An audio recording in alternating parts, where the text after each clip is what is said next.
પ્રથમ અધ્યાયના આપણે છઠ્ઠા શ્લોકનો વિચાર કર્યો. સાતમા અને આઠમા શ્લોકનો વિચાર આજે કરવાનો છે. છઠ્ઠા શ્લોકમાં આપણે બીજા ચરણ, છેલ્લા ચરણનો વિચાર કરતા હતા. શ્રીમદ ભગવદ્ ગીતા એ સાંભળીને આનંદ માણવાનો કે સાંભળીને ભૂલી જવાનો ગ્રંથ નથી, પણ ગીતા એ આપણા જીવનમાં ઉતારવાનો ગ્રંથ. અને એટલા માટે અર્જુનની ભૂમિકામાં આપણે જવાનું છે. અર્જુનને તો 5000 વર્ષ પૂર્વે ભગવાને કુરુક્ષેત્રના મેદાનમાં જે વાત કહી હતી એ વાત અર્જુને એના જીવનમાં ઉતારી અને આ એક ચરણ બોલ્યો. હમણાં જે આપણે ભાવગીત બોલ્યા, કરીશ્ય વચનં તવ. આ ગીતાની ફલશ્રુતિ છે. ગીતાના એક જ ચરણમાં અર્જુને ભગવાનને કહી દીધું કે હે પ્રભુ, હું તમે જે કહેશો તે કરવા તૈયાર છું. અને ગીતાની ફલશ્રુતિ આપણા જીવનમાં પણ આ જ છે. ગીતા સાંભળ્યા પછી આપણા મનમાંથી ઉચ્ચાર થવો જોઈએ, કરીશ્ય વચનં તવ. હે ભગવાન, હું તમે કહેશો તે પ્રમાણે કરીશ. એટલે અર્જુનની ભૂમિકામાં આપણને મૂકવાના છે. એ અર્જુનને ભગવાને ગીતા કહી. એટલા માટે આપણે 15મા અધ્યાયમાં આપણે આવી રીતે બોલશું. 12 અને 15 અધ્યાય. 12મા અધ્યાયના પહેલા 10, પછી 11 થી 20, પછી 15ના 1 થી 10 અને 11 થી 20, જેથી બંને અધ્યાય આપણને કંઠાગ્ર થાય. એમાં છેલ્લે ગીતામાં લખ્યું છે કે ઇતિ શ્રીમદ ભગવદ્ ગીતાસુ ઉપનિષત્સુ બ્રહ્મ વિદ્યાયામ યોગ શાસ્ત્ર. ગીતામાં ભગવાનને વિચાર આવ્યો છે કે ચારે વેદ એટલા બધા વિશદ છે કે એક જિંદગીમાં કોઈ વેદનો અભ્યાસ કરી શકે. ચારે ચાર વેદ એટલા બધા વર્ણનાત્મક છે, એટલા વિશદ છે કે એક વ્યક્તિ એના જીવનમાં ધારે કે મારે ચારે વેદનો પૂર્ણતઃ અભ્યાસ કરવો છે, એ અશક્ય છે. એટલા માટે વેદ પછી ઋષિઓએ એક બીજું માધ્યમ આપ્યું, ઉપનિષદ. ઉપનિષદને વેદાંત પણ કહેવાય. વેદાંતનો અંત ભાગ, એનું નામ ઉપનિષદ. વેદ વાંચી ના શકાય એટલા માટે ઋષિઓએ એક વચ્ચેનો રસ્તો કાઢ્યો કે માણસ ઉપનિષદનો અભ્યાસ કરે તો એને વેદમાં શું કહ્યું છે એ ખબર પડે. એટલે ઉપનિષદ એટલે ઉપ એટલે પાસે અને નિષદ એટલે બેસવું. શિષ્ય જ્યારે ગુરુની પાસે બેસીને એના જીવનના કોયડાઓ પૂછે એને ઉપનિષદ કહેવાય ને ઋષિ તે જવાબ આપે. એટલે ઉપનિષદ એ સંવાદાત્મક છે, ડાયલોગ મેથડ છે. વેદ વર્ણનાત્મક છે, ઉપનિષદ એ સંવાદાત્મક છે. શિષ્ય પ્રશ્ન પૂછ્યો અને ગુરુએ જવાબ આપ્યો. એવા 111 ઉપનિષદ અને એમાં 9 ઉપનિષદ મુખ્ય. પણ ભગવાનને 5000 વર્ષ પહેલા થયો કે આ ઉપનિષદ વાંચવા પણ માણસ માટે અઘરા છે. એટલા માટે ભગવાને વિચાર કર્યો કે ઉપનિષદનું પણ દોહન કર. અને ભગવાને તમામ ઉપનિષદનું દોહન કરીને શ્રીમદ ભગવદ્ ગીતા પ્રગટ કરી. સર્વોપનિષદો ગાવો. તમામ ઉપનિષદનો સાર આ 700 શ્લોકમાં કરે. કોઈ પણ વ્યક્તિ એક જ બેઠક, એક દિવસમાં ધારે તો ગીતાનો અનુવાદ તો વાંચી શકે. એક જ દિવસમાં ધારે તો વ્યક્તિ ગીતામાં શું કહ્યું છે એનો શાબ્દિક અનુવાદ તો વાંચી જ શકે, ભલે સમજવામાં આખી જિંદગી જાય. એ ભગવાને ઇતિ શ્રીમદ ભગવદ્ ગીતા ઉપનિષત્સુ, એટલા માટે ગીતા ઉપનિષદ છે. પછી બ્રહ્મ વિદ્યાયા. ગીતાને બ્રહ્મ વિદ્યા શા માટે કહ્યો? બ્રહ્મ સાથેનું આપણું જોડાણ કરી આપે છે. બ્રહ્મ એટલે ઈશ્વર, બ્રહ્મ એટલે એબ્સોલ્યુટ રિયાલિટી. બ્રહ્મ એટલે આ દુનિયાની અચિંત્ય શક્તિ. હું જ્યારે કહું છું ત્યારે હમણાં ડોક્ટર એપીજે અબ્દુલ કલામ સાહેબનો પ્રમુખ સ્વામી સાથેના સંવાદનું એક ખૂબ સુંદર પુસ્તક છે. એમાં ડોક્ટર કલામ સાહેબે સ્પષ્ટ લખ્યું છે, સાચો અને પદાર્થ વિજ્ઞાનમાં ટોચ પર પહોંચેલો વિજ્ઞાની, એની બુદ્ધિએ પણ, એમને આઈન્સ્ટાઈનને ટાંક્યા છે, એની બુદ્ધિએ પણ છેવટે ઈશ્વર તત્વને સ્વીકાર્યા વગર છૂટકો જ નથી. આ પદાર્થ વિજ્ઞાનીના શબ્દો છે કે સૃષ્ટિનું રહસ્ય શોધતા શોધતા વૈજ્ઞાનિકો પણ એમ જ કહે છે કે હવે આ રહસ્ય એટલું બધું ઊંડું છે, વિજ્ઞાને શોધવા માટે પ્રયત્ન કરે છે, પણ છેવટે વિજ્ઞાની પણ સ્વીકારે છે કે અમુક વસ્તુ અમારા તર્કની બહારની વસ્તુ છે, અને એ તર્કની બહારની વસ્તુ માટે ઈશ્વરીય સત્તા જે સર્વોપરી છે એને માન્યા વગર છૂટકો જ નથી. એ ઈશ્વરીય સત્તા સાથેનું જોડાણ જે કરી આપે એનું નામ બ્રહ્મ વિદ્યા. એટલા માટે બ્રહ્મ વિદ્યા યોગ શાસ્ત્રે, ગીતા યોગ શાસ્ત્ર છે. ઇતિ શ્રીમદ ભગવદ ગીતાસુ ઉપનિષદસુ બ્રહ્મ વિદ્યાયામ યોગ શાસ્ત્ર. ગીતામાં યોગ કયો છે, આત્મસંયમ યોગ કયો છે, 6ઠા અધ્યાય. અને યોગનો અર્થ યુજ ટુ જોઈન, યુજ ધાતુ પરથી યોગ શબ્દ થાય, અને યુજ એટલે ટુ જોઈન, સંધાન કરવું, જોડવું. જે ઈશ્વર સાથેનું, આત્મા સાથેનું, જગત સાથેનું જે સંધાન કરી આપે છે તેનું નામ યોગ. હું મારી જાતને ઓળખું, જગતને ઓળખું અને જગદીશને ઓળખું. આ ત્રણેયમાં આખું અધ્યાત્મ શાસ્ત્ર આવે. અને ગીતા આજ શીખવાડે છે કે આ ત્રણેયને સમજો, પોતાની જાતને સમજો, જગતને સમજો અને જગદીશને સમજો. આમાં સર્વ વેદાંત, વેદ અને ઉપનિષદ બધું જ આવી ગયું. 8મા આ 6ઠા શ્લોકમાં આપણે ગયા વખતે અહીંયા શરૂઆતમાં દુર્યોધન પોતાના મહારથીઓ, પહેલા પાંડવોના મહારથીઓનું વર્ણન કરે છે અને પછી પોતાના પક્ષના મહારથીઓનું વર્ણન કરે છે. એમાં છેલ્લું વર્ણન કરતા દુર્યોધન કહે છે, સૌભદ્રો દ્રૌપદેયાશ્ચ સર્વ એવ મહારથઃ. સૌભદ્ર અભિમન્યુનો વિચાર આપણે ગયા વખતે કર્યો હતો. પછી કહ્યું દ્રૌપદેયાશ્ચ. આ દ્રૌપદીના 5 પુત્રો. દુર્યોધને બહુ જ યુક્તિપૂર્વક દ્રૌપદીનો ઉલ્લેખ કર્યો છે, કારણ કે દુર્યોધન વારંવાર આચાર્ય દ્રોણ એ યાદ કરવા માંગે છે કે તમારું વેર દ્રુપદ સાથે હતું, અને દ્રુપદના જ બંને પુત્ર અને પુત્રી એટલે ધૃષ્ટદ્યુમ્ન અને દ્રૌપદી, આ દ્રુપદના પુત્રો છે, દ્રુપદના દીકરા છે. આ દ્રૌપદી એની પુત્રી છે.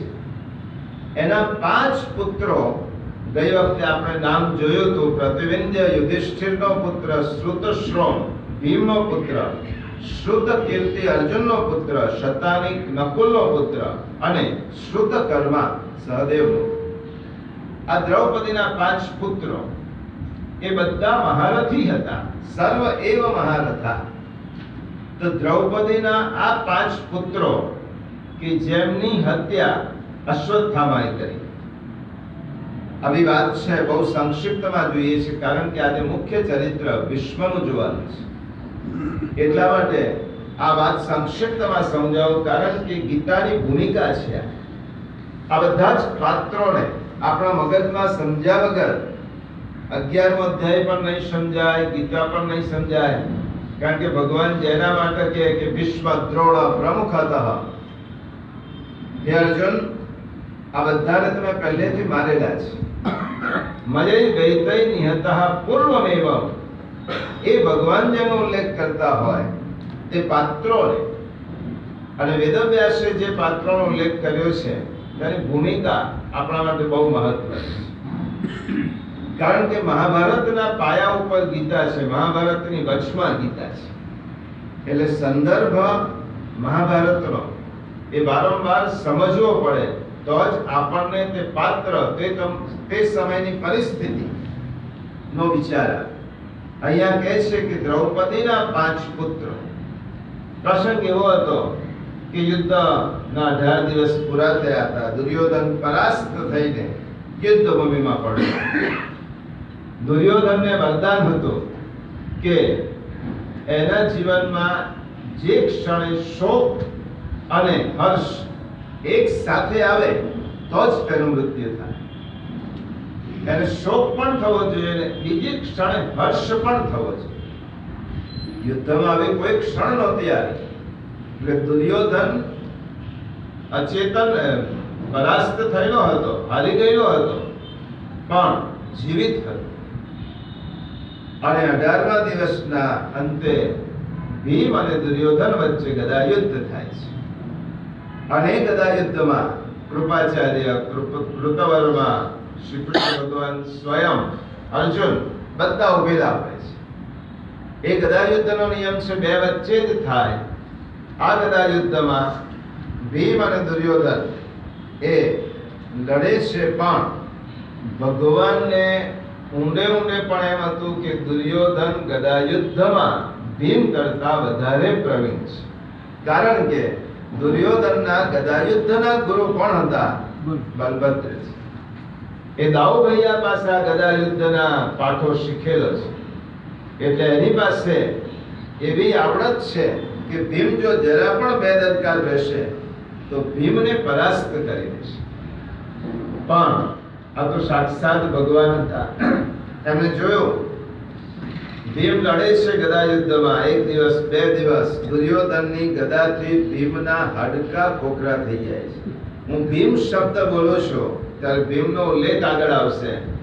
10 લાખ હાથીનું બળ એક જ વ્યક્તિમાં હતું અને તેનું નામ ભીમ. હવે આ ભીમ પણ જે દુર્યોધનના ગદા યુદ્ધથી એમ થાય કે હું કદાચ હારી જઈશ તો એના હાડકા ખોખરા થઈ ગયા. ભગવાનની પાસે તેને સાંજે ફરિયાદ કરી કે તમે તો બધા જ ઉભા રહીને તમાશો જુઓ છો, અહીં મારા હાડકા ખોખરા થાય છે દુર્યોધનની ગદા. ભગવાને બહુ સૂચક વાક્ય કહ્યું. એ ગીતાનું જ વાક્ય છે, એ ગીતાના સંદર્ભમાં છે, ગીતાનું વાક્ય નથી. ભગવાને કહ્યું કે અર્જુન, આ ભીમ, તને તારી શક્તિઓ પર એટલો બધો વિશ્વાસ છે કે તને મારી જરૂર નથી. તું જ્યારે એમ સમજીશ, તું લડે છે તો અમારી સામે જોતો જ નથી. ગીતાનું મહત્વનું એક ધ્રુવ વાક્ય છે, પોતાની શક્તિ અને પ્રભુ ઉપરનો વિશ્વાસ.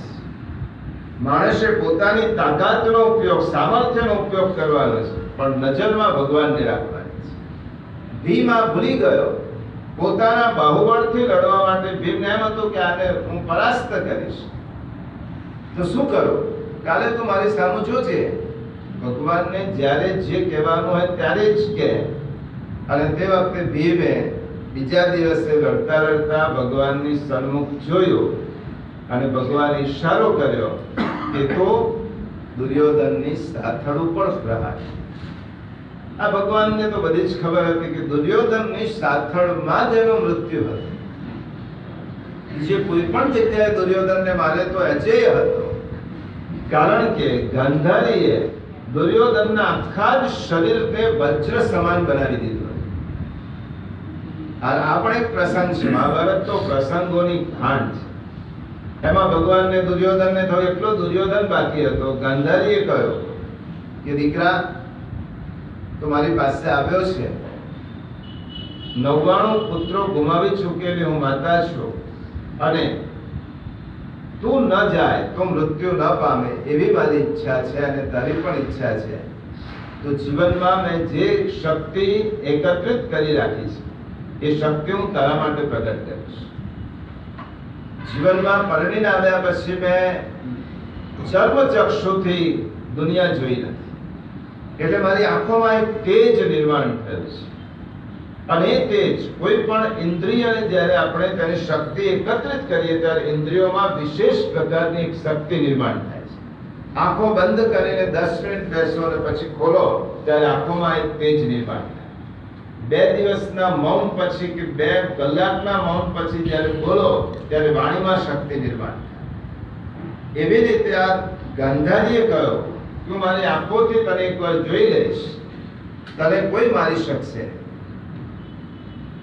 એ દુર્યોધન રાત્રિના સમયે પોતાની માતા પાસે ગયો, હે દીકરા, આજે થવું હોય તો જેવો મારી કુખમાંથી જન્મ્યો હતો એવો જ આવશે. અને દુર્યોધન જાય છે, કારણ કે માણસ પોતાના સિવાય, પોતાની જાત સિવાય કોઈને પ્રેમ કરતો નથી. એ વખતે એને ન ભયમ ન લજ્જા, લજ્જા પણ નથી કે ભય પણ નથી, કારણ કે અજેય થઈશ, મા પાસે જવાનું છે. પણ રસ્તામાં ભગવાન મળ્યા, કૃષ્ણ ભગવાન. રાજા, આ સ્થિતિમાં હું મારી માને મળવા જાઉં છું, પણ શાસ્ત્ર એમ કહે છે કે પુખ્ત વયના થયા પછી દીકરી હોય, માં હોય કે બેન, એની સાથે પણ એકાંત એક આસને માણસે ન બેસવું જોઈએ, આવું શાસ્ત્ર કહે છે. અને તમે શાસ્ત્રને માનતા હોય, દુર્યોધનને ખબર નથી આ કૃષ્ણ છે. જો કૃષ્ણ છે એવી ખબર દુર્યોધન ના સાંભળ. એક માળીનું રૂપ લઈને ભગવાન ગયા. તો આવી રીતે ના જવાય. માતા પાસે આપણી સંસ્કૃતિ, સભ્યતા ના પાડે છે. તો શું કરું? આ ચાદર છે મારી પાસે ફૂલોની, એ લપેટી દો. અને ફૂલની ચાદર દુર્યોધનને લપેટી અને ગાંધારી પાસે. ગાંધારીએ પટ્ટી ખોલી, દીકરા આવી ગયો છે. એક જ વાર પટ્ટી ખોલીશ, બીજી વાર બંધ થયા પછી આ પટ્ટી નહીં ખોલે. મારા આખી જિંદગીનો તેજ હું તારા શરીર પર આરોપિત કરું. પટ્ટી ખોલી, શિરથી પગ સુધી ગાંધારીએ દુર્યોધનને જોયો. ગાંધારીએ આંખે પટ્ટી બાંધ્યા પછી કહ્યું, આ ચાદર તે ફૂલને લપેટી કોઈ રસ્તામાં મળ્યો તો? કેમ કે માળી મળ્યો તો, દીકરા એ માળી નહોતો, એનાથી જ તારી સાચવવા. અને મેં તારા આખા શરીરને જોઈ લીધું છે. આ સાથળ તારી, તારું મૃત્યુ તારી સાથળમાં છે. અને ભગવાનને આ ખબર હતી, પણ ભીમને ખબર નહોતી. એટલે ભીમે ભગવાનની સામે જોયું અને સાથળ ઉપર જ્યાં પ્રહાર કર્યો ત્યાં જ ભીમનું મૃત્યુ, આ દુર્યોધનનું મૃત્યુ પડ્યો જમીન પર. હજી મૃત્યુ નથી થયું, પરાસ્ત થયો ગદાયુદ્ધ. અને ગદાયુદ્ધમાં પરાસ્ત થઈને હસ્તિનાપુરનો યુવરાજ રાજા પડેલો છે. લગભગ કૌરવોનું સૈન્ય હણાઈ ચૂક્યું. અશ્વત્થામા, કૃપાચાર્ય આ જીવિત હતા, કારણ કે એ ચિરંજીવી છે. એટલે દુર્યોધનને મળવા માટે અશ્વત્થામા આવે છે. અશ્વત્થામા કહે છે, રાજા શું ઈચ્છા છે? તો આપણી છેલ્લી ઈચ્છા શું છે? તેમ કે મારી છેલ્લી ઈચ્છા પાંડવોના મસ્તક, શિરચ્છેદ થયેલા પાંડવોના મસ્તક જોવા ઈચ્છે છે. હું લાવી આપીશ, શું ઇનામ આપશો? દુર્યોધને કહ્યું કે આખું ભારતનું રાજ તને આપી દઈશ, હસ્તિનાપુરના રાજ્યનો અધિકારી બનાવી દઈશ, કારણ કે હું તો હવે રહેવાનો જ નથી. આ વાતની ભગવાનને ખબર પડી. અને ભગવાને આખા યુદ્ધ પૂરું થયા પછી પાંડવો છાવણીમાં સૂતેલા છે, આરામની પળોમાં. અને એ રાત્રે ભગવાને આવીને કહ્યું, આજે તમારે અહીંયા નથી સુવાનું, આજે તમારે ગંગા કિનારે આપણે જઈએ.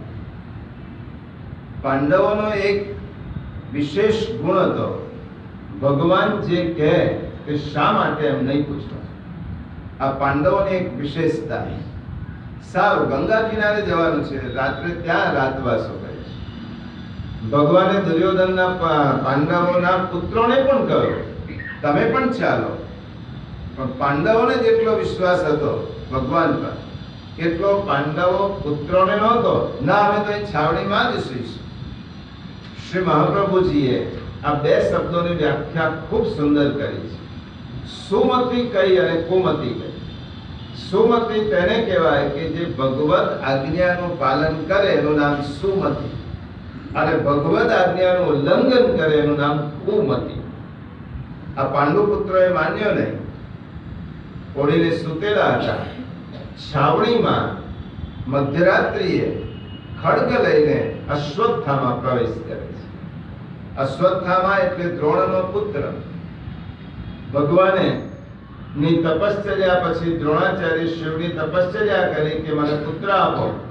શિવજીએ કહ્યું, લાંબુ જીવનારો પુત્ર હશે પણ મૂર્ખ હશે, લાયક નહીં હોય તેવો પુત્ર તને જોઈએ છે કે ટૂંકો જીવનારો લાયક પુત્ર જોઈએ છે? લાયક હશે પણ એનું દીર્ઘ જીવન નહીં હોય. લાંબુ જીવન વાળો જોઈતો હશે તો એ સભ્ય કે લાયક નહીં હોય. બોલ, કેવો પુત્ર જોઈએ છે? દ્રોણને પોતાની શક્તિઓ પર વિશ્વાસ હતો કે દીકરો લાયક નહીં હોય તો એને લાયક બનાવી દઈશ, પણ મને દીર્ઘજીવી પુત્ર આપ. અને ભગવાન શિવે દ્રોણને અશ્વત્થામા વરદાન આપીને અશ્વત્થામાનો જન્મ. ચારે પાંચે પાંચ પુત્રોનો મધ્યરાત્રિએ ઓળીને સૂતેલા હતા. અંધારું હતું છાવણીમાં. અશ્વત્થામાએ પાંચે પાંચ પુત્રનો શિરચ્છેદ કર્યો અને મસ્તક લઈ અને દુર્યોધનની પાસે દોડતો આવે છે કે હવે આવતીકાલથી હું સમગ્ર હસ્તિનાપુરનો રાજા થવાનો, કારણ કે રાજાએ વરદાન આપ્યું છે. અને લઈ જાય છે આ મસ્તક. દુર્યોધન ખુશ થાય છે. હે રાજા, વચન પ્રમાણે આ પાંડવ અશ્વત્થામાને તો એવી જ ખબર હતી કે પાંડવોનો શિર છે, મસ્તક છે. આ પાંડવોનું છેદન કરીને લઈ આવ્યો છે, કારણ કે પાંડવોની છાવણીમાં ગયો હતો. અને દુર્યોધને જોયું, પહેલા ખુશ થયો, આજે મારી ઈચ્છા પૂરી થઈ. અને જ્યારે આ પાંડુ પુત્રોના મસ્તક જોયા ત્યારે દુર્યોધનને દુઃખ થયું કે મારું વેર પાંડવો સાથે હતું, પાંડવોના પુત્રો સાથે નહોતો.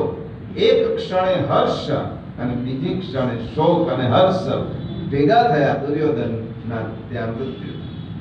આ અશ્વત્થામા દ્રૌપદીની વાત એટલા માટે છે, મહર્ષિ વેદવ્યાસે દ્રૌપદીનો ઉલ્લેખ જુદા સંદર્ભમાં કરે છે.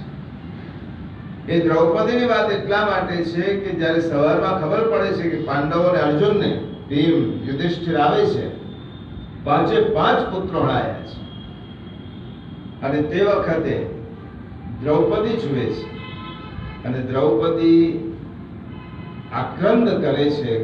અને તે વખતે દ્રૌપદી અને પાંડવો નું આક્રંદ અર્જુન કહે છે કે હું આના જેને શિરચ્છેદ કર્યો છે હત્યારાને હમણાં જ પકડીને લાવું છું. કૃષ્ણ ભગવાન અને અર્જુન જાય છે, અશ્વત્થામાને પકડી લાવે છે. અને પકડી લાવ્યા પછી દ્રૌપદીની સામે ઉભો કરે છે. બોલ, આને કઈ રીતે કરીએ? તું કહે તો આનો શિરચ્છેદ કરી દઈએ. દ્રૌપદી જે કહે છે એના ઉપર કૃષ્ણ ભગવાનની દ્રષ્ટિ હોય છે કે દ્રૌપદી શું જવાબ આપે. પાંચ દીકરાનો હત્યારો સામે ઉભેલો છે. શ્રી કૃષ્ણ છે, અર્જુન છે, શિરચ્છેદ જ કરવાનો છે.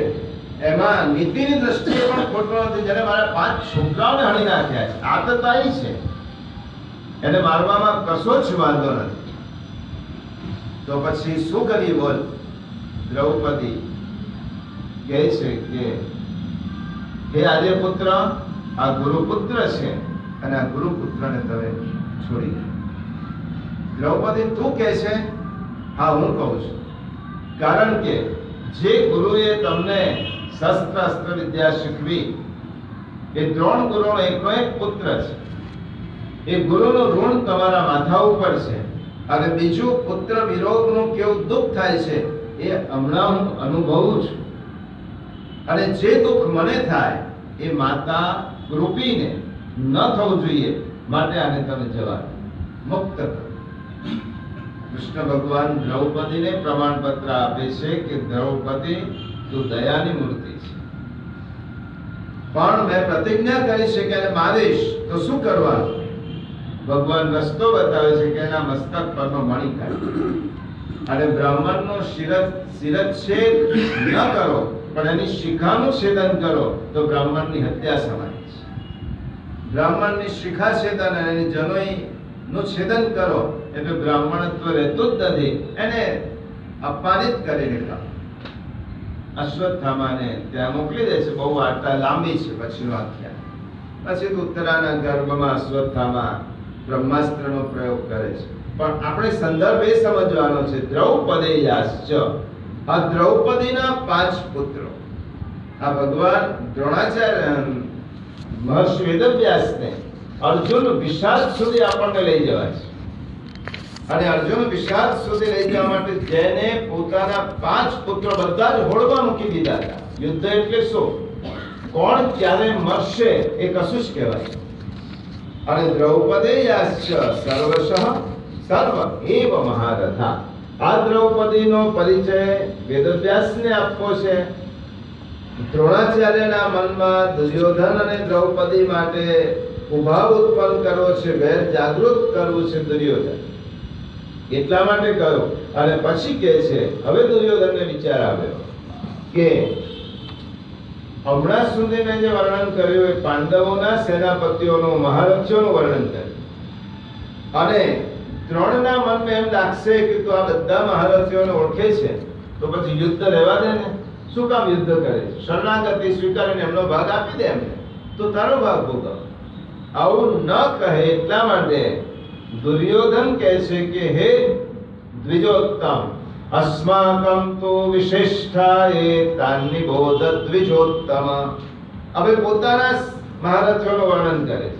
હમણાં સુધી પાંડવોની સેનાના મહારથીઓનું વર્ણન કરે, પણ દુર્યોધન કુશળ રાજનીતિજ્ઞ હતો. સેનાપતિ પછીનું સ્થાન દ્રોણાચાર્ય ધરાવતા હતા અને દ્રોણના મનમાં જરા પણ લડતા પહેલા જ તેમનું નૈતિક બળ તૂટી ન જાય એટલા માટે દુર્યોધન કહે છે, અસ્માકં તો વિશિષ્ટાય, આપણા સૈન્યમાં પણ, અમારા સૈન્યમાં પણ વિશિષ્ટાય, વિશિષ્ટ મહારથીઓ છે. તાન્નિબોધ દ્વિજોત્તમ, હે દ્વિજોત્તમ, હે બ્રાહ્મણ શ્રેષ્ઠ, તમે તેને જાણી લો. ગીતાએ સૂક્ષ્મ વાત કહી છે. પાંડુપુત્ર પાંડવોના સૈન્યના મહારથીઓનું વર્ણન કરવા માટે શબ્દ વાપર્યો છે, પશ્ય, જુઓ. પણ અહીંયા શું કહું, જાણી લો. કારણ કે કૌરવ સૈન્ય દ્રોણાચાર્યની પાછળ છે, એ જોઈ ના શકે. એટલે અમારામાં કોણ કોણ છે? તાન્નિબોધ દ્વિજોત્તમ. તો એ જ અમારી પાસે જાણી લો કોણ કોણ છે. હે દ્વિજ શ્રેષ્ઠ, દ્રોણાચાર્યનો પ્રયોગ કર્યો કે દ્વિજ શ્રેષ્ઠ.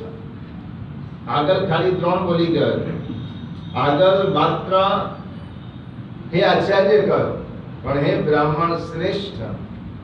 આના 2 સંદર્ભ વિવેચકોએ શોધ્યા છે. દુર્યોધન આ સંબોધન કેમ કરે છે? પહેલી વસ્તુ દ્વિજોત્તમ કહી અને દ્રોણને માન આપે છે કે હવે મારે આમના દ્વારા પાંડવોના સૈન્યનો નાશ કરાવવાનો છે, એટલે એને મોટા બનાવો. બીજું કારણ એ છે, દ્રોણને એમ કહેવા માંગે છે, તમે તો દ્વિજ છો અને બ્રાહ્મણનું કામ સૈન્યમાં લડવાનું નથી. મારા મહારથીઓને જાણી લો. તમે કદાચ નહીં લડો તો મારા મહારથીઓની લિસ્ટ લાંબુ છે. એટલા માટે હે દ્વિજોત્તમ, તે જાણી લો. નાયકઃ મમ સૈન્યસ્ય, મારા સૈન્યમાં પણ કેટલાક શૂરવીરો છે. અને એ શૂરવીરો કયા કયા છે? 8મો શ્લોક. ભવાન ભીષ્મશ્ચ કર્ણશ્ચ કૃપશ્ચ સમિતિંજય અશ્વત્થામા વિકર્ણશ્ચ સૌમદત્તિસ્તથૈવ ચ. ભવાન 8મો શ્લોકમાં કહ્યું મારા સેનાપતિઓ કોણ છે? પહેલા તો ભવાન એટલે તમે પોતે. ભવાન એટલે આ તમે પોતે છો પહેલા મહારથીમાં. એટલે દ્રોણાચાર્યને પાવરફુલ કરવા માટે દુર્યોધને કહ્યું કે પહેલા મહારથી તમે છો, ભગવાન. પછી બીજું કોણ છે? ભીષ્મ. તમે હમણાં સુધી પાંડવોની વાત સાંભળી, હવે મારી પણ સાંભળો. અમારા સેનાપતિઓને જાણી લો. પાંડવોના સેનાપતિઓ તો મારી સેનાની સામે કશું જ નથી. કારણ કે તમારી સામે તમે અને ભીષ્મ એવા છો, દુનિયાનો કોઈ પણ શૂરવીર આ બંને સામે ટકી શકે એમાં તમે છો અને ભીષ્મ છે. એક ભીષ્મ પિતામહ છે, એવા સેનાપતિ છે કે તેની સામે ટકવું એ કોઈ પણ માટે મુશ્કેલ છે. આ ભીષ્મ એ એમનું નામ દેવદત્ત, જન્મનું નામ. આજે ભીષ્મનું ચરિત્ર નહીં લેવાય અને લઈશું તો પણ પૂરું નહીં થાય, એટલા માટે માત્ર એની ભીષ્મનો થોડોક પરિચય સંક્ષિપ્ત આપી અને ભીષ્મ આ શ્લોકમાં આપણે ભીષ્મ અને કર્ણ આ બંનેની જ વાત કરવાની છે, બાકીના નામો લેખ કરવાનો છે. અને પછીના શ્લોકો તો ઝડપથી પૂરા કરીશું, કારણ કે પછી અર્જુનને કેમ વિષાદ થાય છે તે તરફ જોવાનું છે. પણ ગીતા સાંભળતા પહેલા અમુક પાત્રોનો પરિચય આપણને થવો જોઈએ, તો ગીતા સાંભળવાનો પણ આનંદ આવશે. ભીષ્મ કોણ છે, દ્રોણ કોણ છે, કર્ણ કોણ છે? એ ભીષ્મ મહાભારતમાંથી બે પાત્રને આપણે વાત કરીએ, ભીષ્મ અને શ્રી કૃષ્ણ, તો મહાભારતમાં વિશેષ કશું જ રહેતું. પાંડવોના પક્ષમાં શ્રી કૃષ્ણ સ્વયં છે અને કૌરવોના પક્ષમાં ભીષ્મ પિતા છે, જેનું મૃત્યુ એવી વ્યક્તિ કે જેને મૃત્યુ પણ જેની સામે થથડે આવતા. આ કયું કારણ હશે કે મૃત્યુ પણ ભીષ્મની સામે ના આવી શકે? કારણ કે ભીષ્મનું યોગદાન એ જ્યારે ઈચ્છે, એનો અર્થ ભીષ્મ અમર હતા એમ નહીં. ભીષ્મ ને ઈચ્છા મૃત્યુનું વરદાન, અને ઈચ્છા મૃત્યુનું વરદાન એમને એમ નથી મળતું. એ આપનાર પણ એવી વ્યક્તિ હોય અને પરિસ્થિતિ પણ જુદી. ભીષ્મ એ જ્ઞાની હતા, ભીષ્મ એ ભક્ત હતા, ભીષ્મ એ કર્મયોગી હતા. કેટલાક પ્રશ્નો ભીષ્મના બારામાં આપણને ગૂંચવે છે સામાન્ય લોકો.